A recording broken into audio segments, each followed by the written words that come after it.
Okay. We're here for Tuesday media availability with Travers family head football coach Justin Wilcox. Let us know in the chat if you have a question, and we'll get started.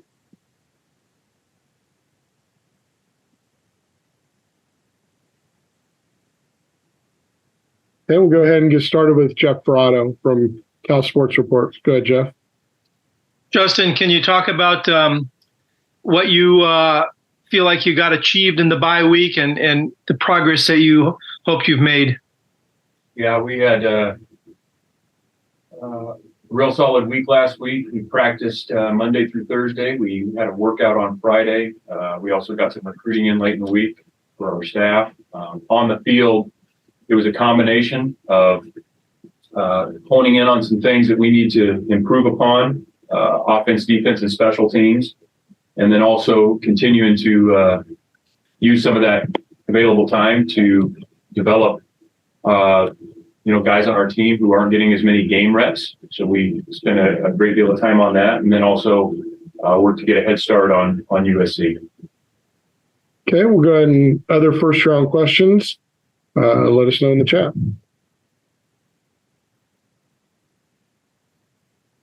Okay, we'll go to Steve Kroner from the San Francisco Chronicle. Hey, Justin, now with Fernando having 2 games under his belt and a bye week, how much better can he be the last 5 games of the season than what he was? And he was pretty good the first 2 games he played.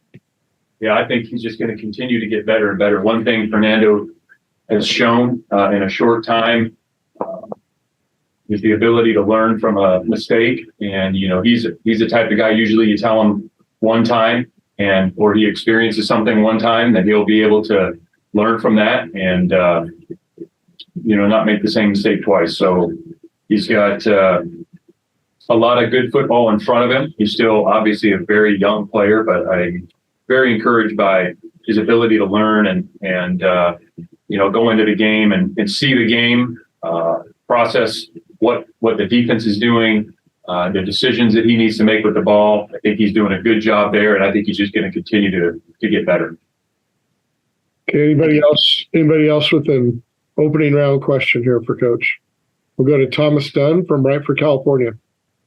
Good morning, Justin. Obviously, as a head coach, there's a lot more that you have to do with administration and operations with a football team. But with your history as a defensive-minded head coach, how do you wrestle with the balance of being more active with Peter Sirmon in meetings versus just letting him figure out what he believes the struggles to be on the defensive side of the ball? Well, it's a program. Anytime we're not performing well in any given unit, it's a program issue. Those guys. Our defensive staff, those guys are really good football coaches. They know football. Obviously, it's not one player or one unit. It's not one call. And I think overall, we just have to do a better job making sure our guys are in the right places. They understand what to do. They know how to do it. And then ultimately having the confidence and the ability to go out and perform on game day. And whether, tackling really came up in our last game against Utah. So we spent a ton of time on tackling and leverage and, the making the plays on the ball carrier. We talked a lot about finding ways to get negative plays and or sacks. We had the opportunity to get sacks in our last game. We didn't finish them. And that was really due to tackling. So I think if we had tackled better, we had more sacks and the negative plays looked better. So I think those things, we're obviously always looking at scheme. We look at scheme each and every week on what our players are showing that they're good at, things that maybe are giving our opponents issues and try to marry those two. That's something that, we always will do. But I would say we have really good coaches on defense. We're not playing as well there as we all expect to. And that's a shared responsibility between all of us, coaches and players. Thank you. Okay, we'll go back to Jeff Verrato. Go ahead, Jeff. Justin, speaking of defense, what do you make of USC's defense the last month or so? They seem to really be scuffling and they're not stopping the run well. In particular, what's your sense of that unit and that you'll be facing? Yeah, I think they're really talented.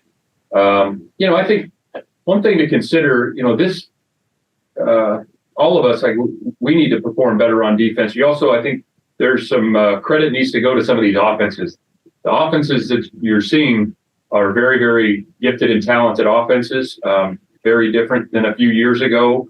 Not that they didn't have good players, but the level of talent has certainly been improved.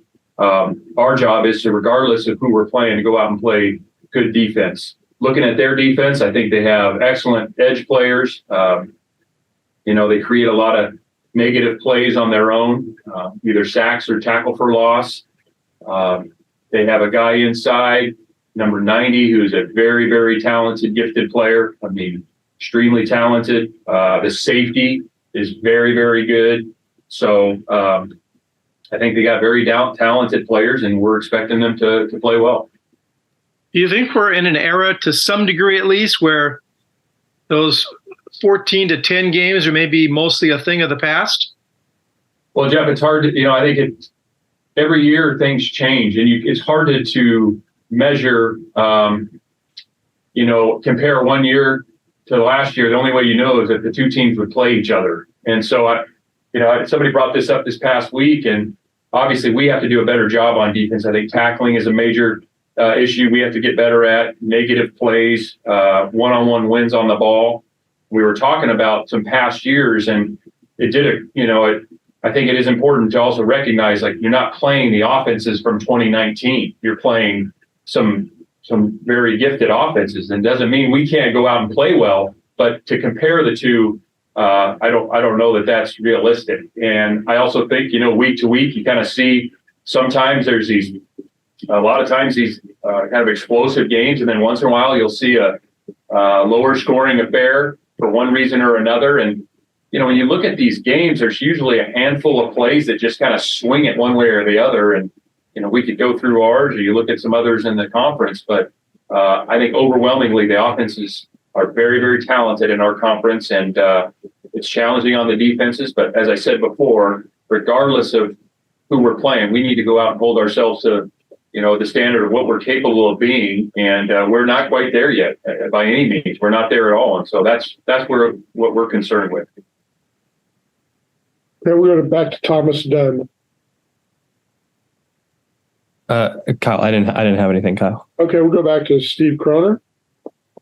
Yeah, just in following up on USC, I've heard some coaches say Caleb Williams might be the best quarterback they've ever faced. I don't know if you think that highly of him, but I'm sure you think highly of him. What makes him so distinctively good?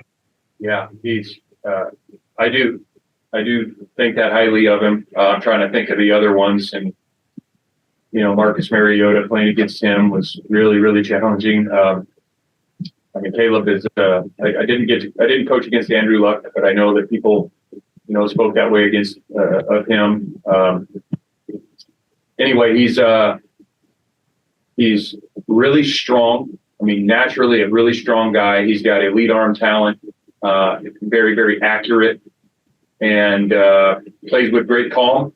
Really not ever flustered. He can move in the pocket, and you have to play on schedule, and then you have to play off schedule.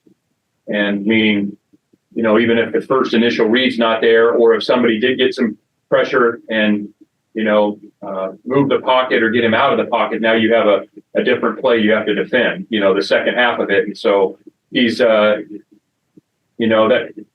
all those things combined, obviously, won the Heisman Trophy. So he's a special talent, and I know our guys are excited to play against him again. I got to follow up a bigger picture question. Everybody in the conference except for Stanford, you're playing for the last time for the foreseeable future. But be honest, the Cal-Utah rivalry is not the same thing as the Cal-USC or the Cal-UCLA. I know you got bigger fish to fry this week than thinking about the end of the rivalry. But if you could talk for 30 seconds about the end of the rivalry, what goes through your mind? Yeah. I think it's we could have a lot longer discussion about this after the year. Right now, You mentioned it, like all we're focused on is putting together the best plan we can, having a great week of practice to go play our best football, because that's what it'll take to win. Setting that aside, it's really sad, and kind of shameful the way this whole thing went down. We're excited to be, part of the ACC moving forward. But Steve, I'd love to sit down with you after the season. We could have a great talk about all this, because I do have a lot of strong feelings about it. And it's, I don't know, I know for the fans of the conference, of the schools individually, it's a sad deal. So it's great. The in-state rivalries are special. We're excited to play this weekend. And as I mentioned, our entire focus is on that. But I'm more than happy after the season to sit down with you and talk through that. I look forward to it. Let's do it. Yeah. Okay, we'll go to Matt Moreno from Rivals. I came up with Oregon State, but obviously, USC has a dangerous punt returner, Zach Branch. How do you kind of go about game planning for someone as dangerous as him? Yeah, he is not just the punt returns, the kick returns. He's a elite returner. Takes everybody. He takes the kicker and or punter and ball placement. It takes the snapper. It takes everybody in coverage. Again, even if you do everything correctly on the grease board, and you get the guy clean to the ball, I don't know that there's not a ton of people who have made the one-on-one play. So we're going to have to take our shots and be aggressive, and then we got to have great pursuit to the ball. You cannot stay blocked against these guys, because he can make a guy miss. And so it's a team effort, and it's everybody involved. And it's, as I mentioned, it's the cover guys, it's the snapper if we're on punt, it's the punter if we're on punt, it's the kicker if we're kicking the ball off, and it's every individual in coverage. It's the offense moving the ball so we don't get backed up punts, that's a big deal too. So he's a very, very talented player, as we've seen.